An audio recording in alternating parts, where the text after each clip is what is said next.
الرحمن الرحیم۔ صحیح بخاری حدیث نمبر 336۔ حشام بن عروہ نے اپنے والد سے روایت کیا، وہ حضرت عائشہ رضی اللہ تعالی عنہ سے، کہ انہوں نے حضرت اسماء سے ہار مانگ کر پہن لیا تھا، وہ گم ہو گیا۔ رسول اللہ صلی اللہ علیہ وسلم نے ایک آدمی کو اس کی تلاش کے لیے بھیجا، جسے وہ مل گیا۔ پھر نماز کا وقت آ پہنچا اور لوگوں کے پاس جو ہار کی تلاش میں گئے تھے پانی نہیں تھا۔ لوگوں نے نماز پڑھ لی اور رسول اللہ صلی اللہ علیہ وسلم سے اس کے متعلق شکایت کی۔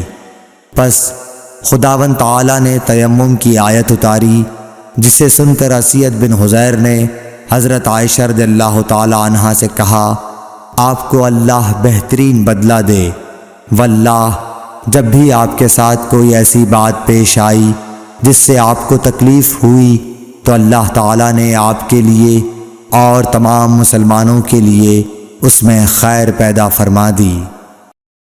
اللهم صل على محمد وعلى آل محمد كما صليت على إبراهيم وعلى آل إبراهيم إنك حميد مجيد اللهم بارك على محمد وعلى آل محمد كما باركت على إبراهيم وعلى آل إبراهيم إنك حميد مجيد